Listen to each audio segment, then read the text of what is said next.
Hey there, and welcome back to another episode of A Cup of Joe. My name is Joe Escobedo, and with me on the show today is Rahul Mudgal, who is the Global Marketing Director at DOCOMO Digital. Thanks so much for being on the show, Rahul. Thank you for having me, Joe. It's a pleasure.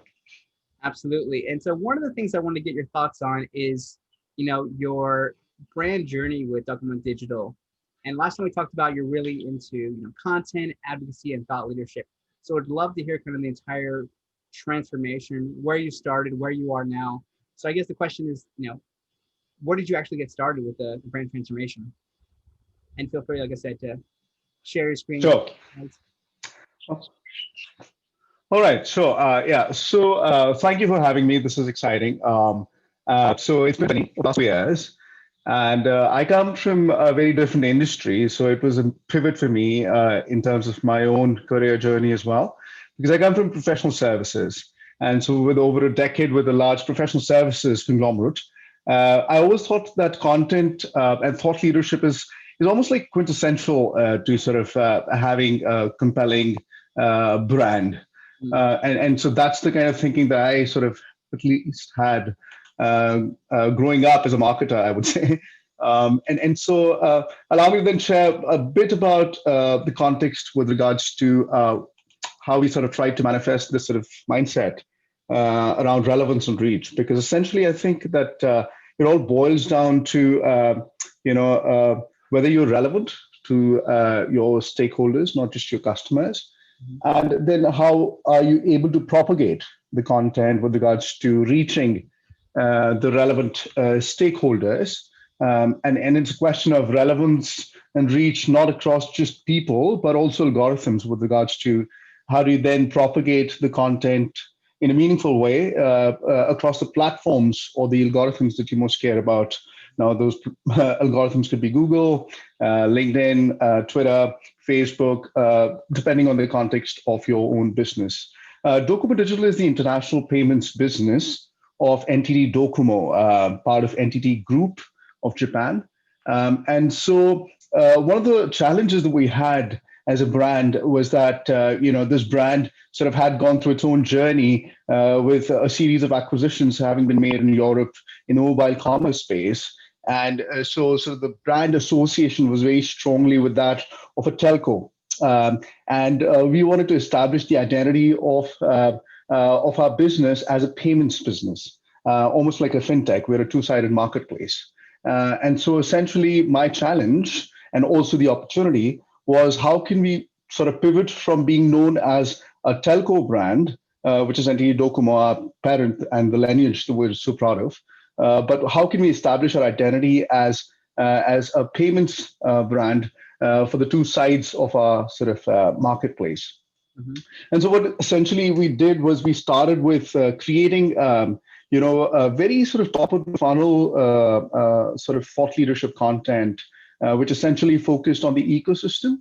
One of the things that I've always truly believed is that if you want to be relevant in terms of content marketing, then I think you need to make your audience smarter after having consumed your content. So we started with sort of creating content which was more about thought leadership. And we did so by actually creating very meaningful research-based long-form assets, which were essentially, deep diving into different countries and the mobile commerce landscape, but beginning with how digital is transforming certain regions. And because we had a very strong emerging markets play, so we wanted to be relevant to our stakeholders in some of these regions. And so we did what I'm sharing is essentially the cover page of a report that goes into like 3,500 words, and there's a deep dive on some of the major economies like Brazil and Mexico and so on. But essentially the intent was to have a broader play.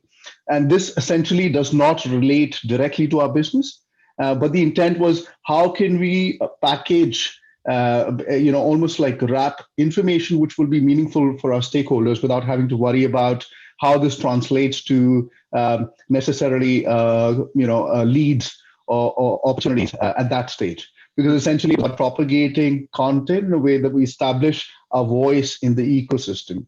And so we did some of this to begin with, which had nothing to do with what we do essentially, but essentially playing out, how digital is transforming some of these regions across the world. And so that was how we started, essentially to ensure that we're part of relevant conversations across the board.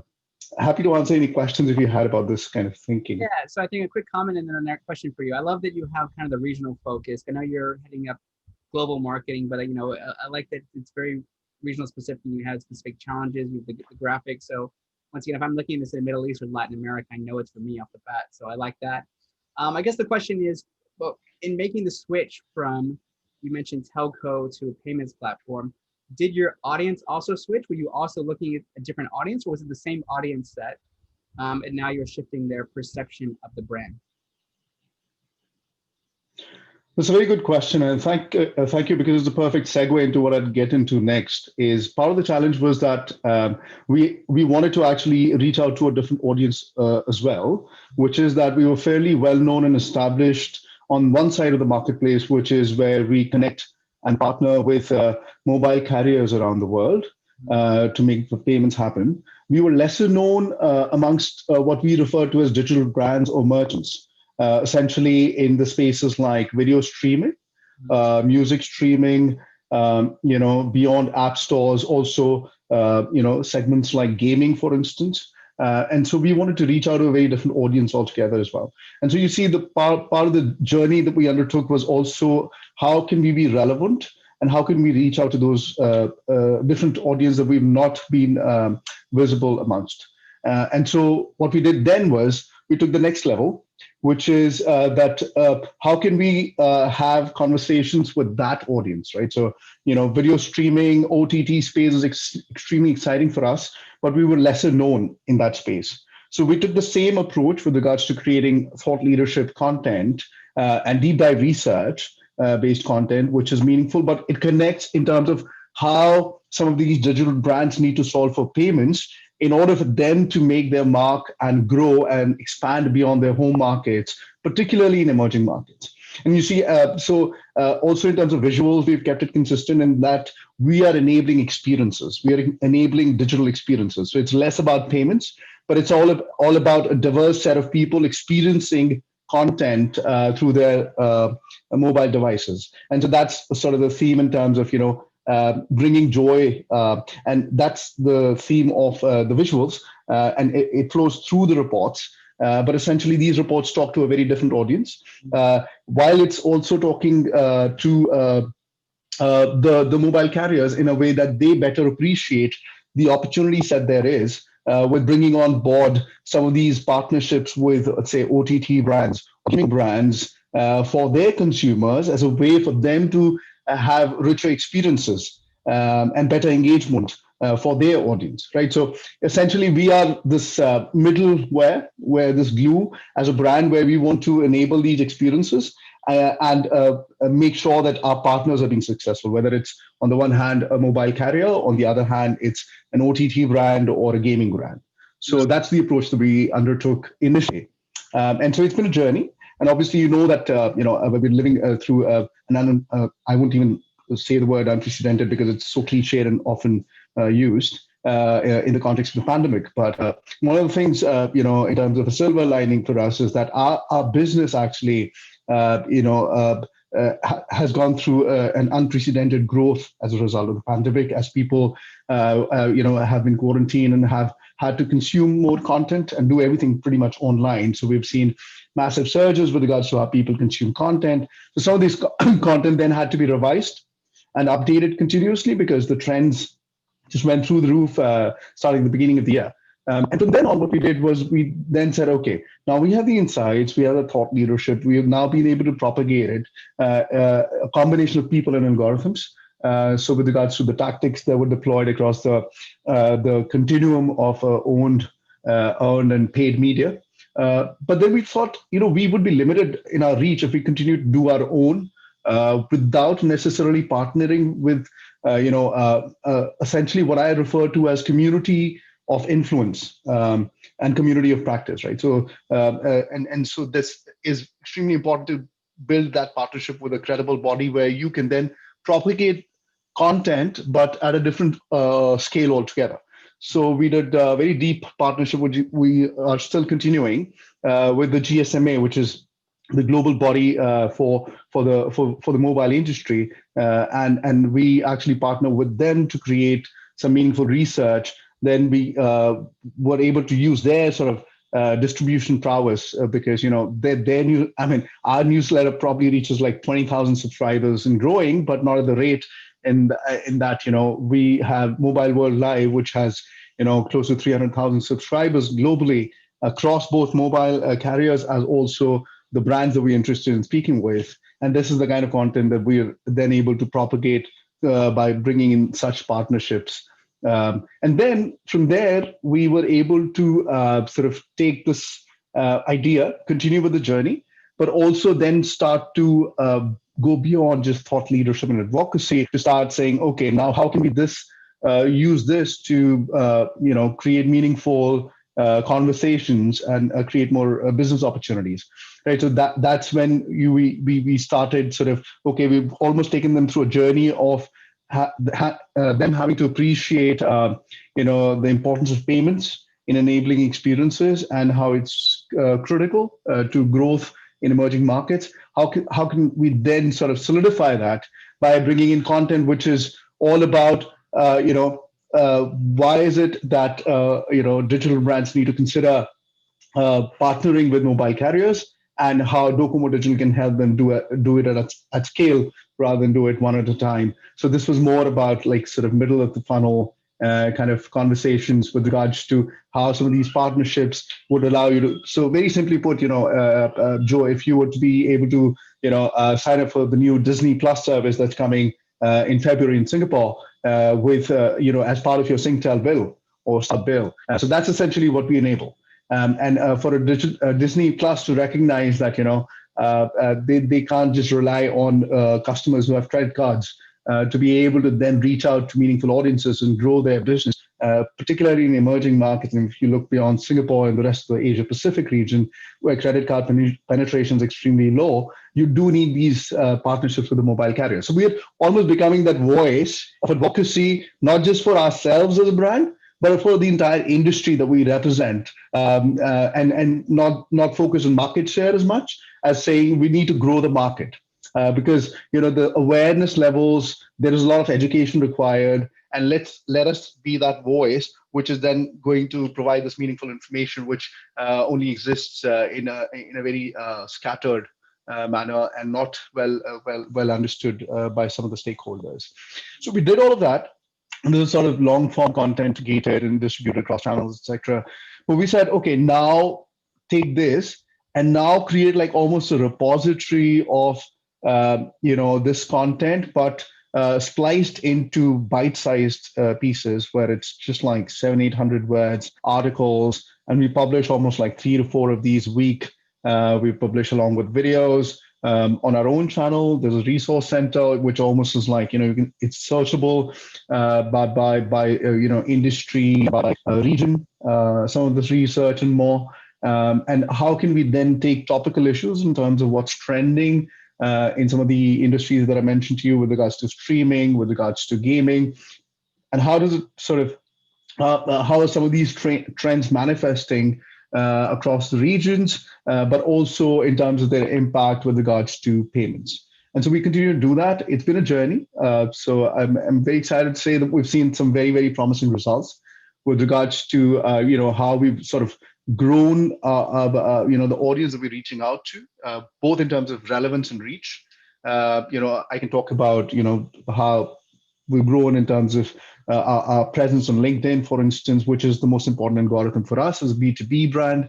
But we can talk about the fact that, we've almost quadrupled, the site visits, the page views, the bounce rates dropped significantly from the time that we've gone on this path.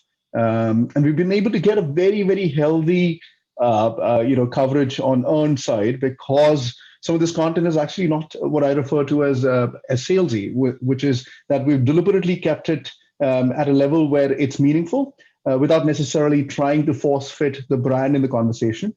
Only where it's meaningful that we bring in the brand, but otherwise it's all about talking about trends and making our audience smarter about what's happening around them, and being that voice that does that. So that by having read, and please, you're more than welcome to sort of check this out. And I would love your feedback. You're such an expert in that. I would love for you to tell me what you think about it. But the intent here is that you should be able to read some of this and feel good about knowing something or having learned something new, and something that you can go back with a clear takeaway. So with that, I think, yeah, I mean, that was the last sort of slide that I had, and if take any questions.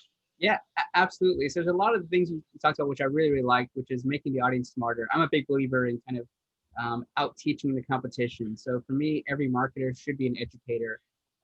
When you educate your audience well, pre, during, and post sales, then you're actually able to grow the business more than just pushing, hard selling messages. So I really like that approach you guys are taking, which resonates with me. I guess taking a step back from the very beginning, you talked about you made the switch between the different audiences. I'm wondering how you communicated that to your existing customer base. So, for example, if Coke, went from selling, sodas to cars the next day, how would you communicate the shift to your existing customer base? Yeah, that's a very interesting sort of challenge that we had initially, and what you see in terms of even our brand is now an endorsed brand. So it is the visual identity has changed entirely from the time I've come on board. So we've gotten rid of that legacy, even visual identity, but to the extent of even the colors.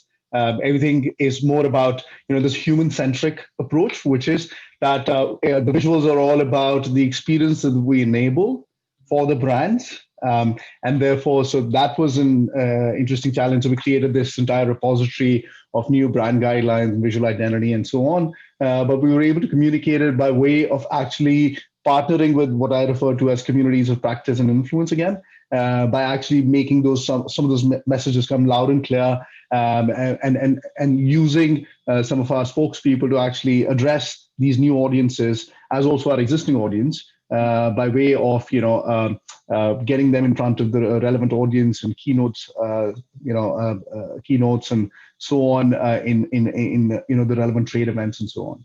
Mm-hmm. Okay, that makes perfect sense. I think it brings me to the next question, which is around communities. I know you're a big believer in communities and partnerships. I'm curious, what is the criteria, or how do you go about selecting your partners? Well, I think this is based on so some of the experience that I had with in my past life is that I want to be less transactional, and I'm very very keen to work with partners over a longer term. So I don't have a very campaign-centric approach. Even when I partner with an industry forum, an association for a specific event, it's less about that event, but it's about that pre, during, post, and a continuum of sorts. So we will continue to engage, and we'll do something digital even post that physical event whenever we used to have physical events. And so the idea is to work over a period of time. So by way of an example, the one partner that I had mentioned there was Mobile World Live, and we started working with them, sometime last year. And in fact, tomorrow we'll be actually releasing a new report for them, and this report will be sort of our last wrap up for the year, which is industry research based on a survey that was conducted by this industry association. Again, with their distribution prowess, we'll be able to get it further along. And the intent is to do that over a longer term, because that's when you really realize the gains, both in terms of sort of reach, as also in terms of outcomes, whether it's marketing influence sales outcomes, or whether it's the engagement that you were able to draw from the audience that you most care about. Makes perfect sense. I guess the other question is someone in the B2B space as well, and B2B tech. There's a lot of competition, and I think the model is quite similar. So I'm wondering, like, in terms of content, what are some of the things you do to stand out? Because I think the common playbook for a lot of B2B tech companies is, running a research report, white papers, webinars, ebooks, the usual suspects. So I'm wondering, like, have those usual suspects really perform well, or do you think that's something that you'll need to shift and try something different going forward? No, I think, I mean, what doesn't change is the basic toolkit, if you will.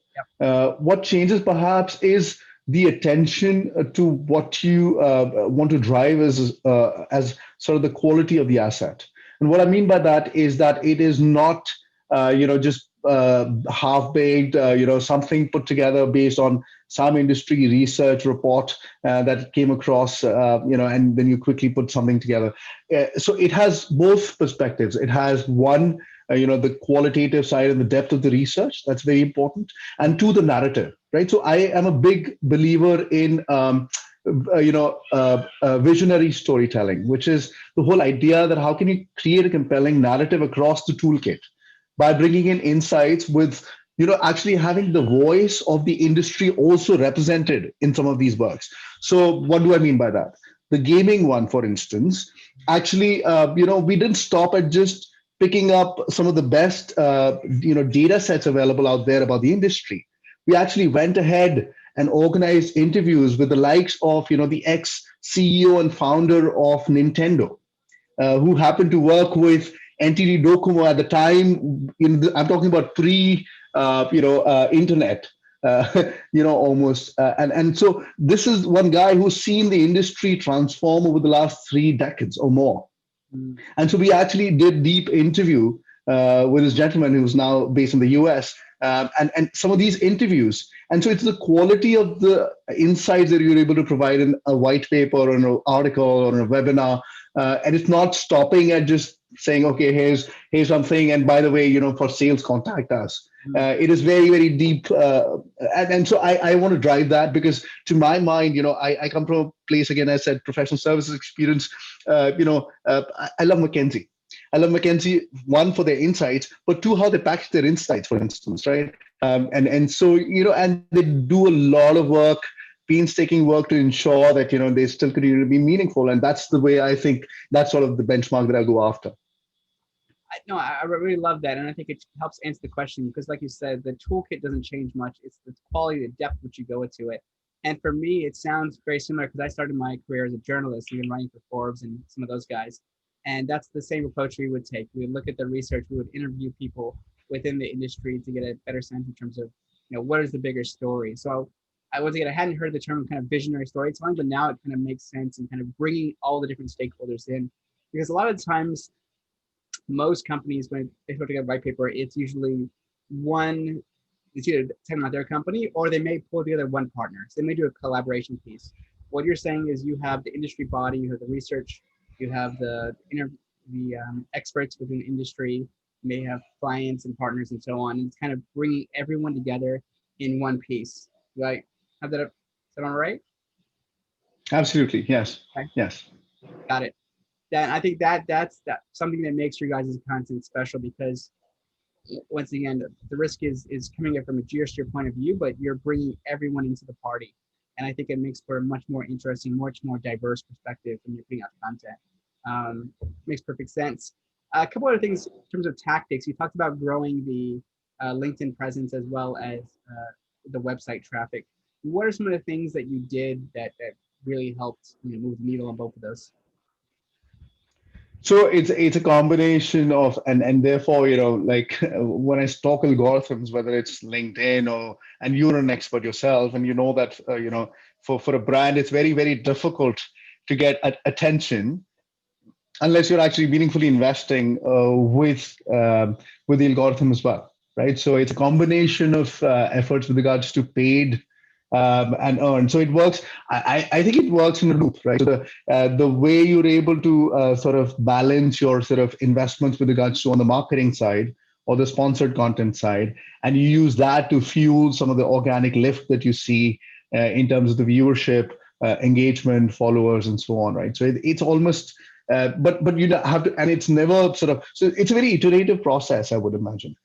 For any marketer, and same is the case with us, and we're still learning, right? So we're still a very small brand. We're still sort of growing our presence. We continue to do that, but what I'm saying is that iterative in terms of how do you sort of pull the levers, and when is it important for you to start investing in building out a paid campaign, and at the back of that paid campaign have enough of a repository, or rather a pipeline of meaningful content that you can then start to funnel in, yeah, which hopefully should then get a lot more organic lift in combination, working in tandem with the propagation you're driving with the paid campaign. So it's not a perfect science, but I think over time, having done it, I think that there's a bit of something that I may have learned along the way.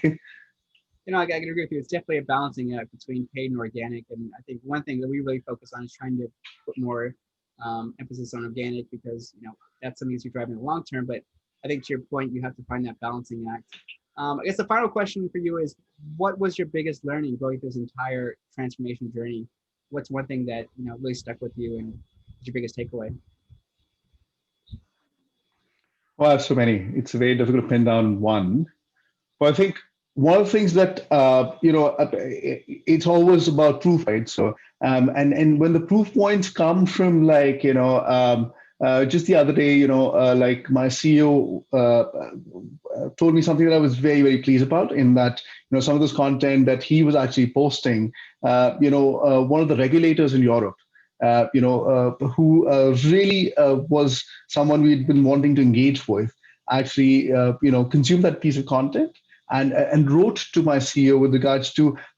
So there is some conversation without getting into details about enabling physical goods, the transaction of physical goods, as it happens in Japan and South Korea, with the payment mechanism that we enable, which is carrier billing.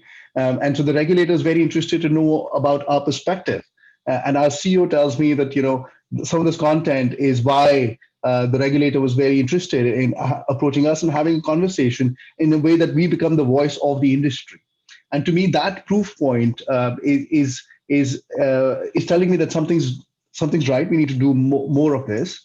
And so my biggest takeaway is just I think with a lot of humility, I just need to go back and always need to sort of stay grounded in the fact that the moment you move away from authenticity of a message, I think you've lost the plot, right? And then you just sort of trying to sort of game either the algorithm or your audience. And I'm very, very passionate about being authentic in messaging, and so hopefully I will continue to do that. In the times ahead. Yeah, no, that's an amazing outcome, and I think that's one thing that a lot of people forget about, because we get so stuck into the numbers. We think, okay, number of of website visits and leads and marketing qualified leads and so on, that you forget about that that conversation starter, that the door opener that you just talked about, from the regulator to the CEO. That's something that only content can really do, and good content, not just any content. So I think it's kudos to you and the team for building that out, for transforming the brand to what it is now. So thank you so much. I really appreciate you coming on and sharing your entire experience with us. Thank you for having me. It was a privilege, and thank you. And you're doing some great work by bringing these conversations to a lot of people. So keep it up. Yeah, well, thank you so much. And if you enjoyed today's episode, please feel free to share with anyone in branding or transformation in general. A lot of good practical tips. Otherwise, thank you guys so much, and we'll see you next time. Take care.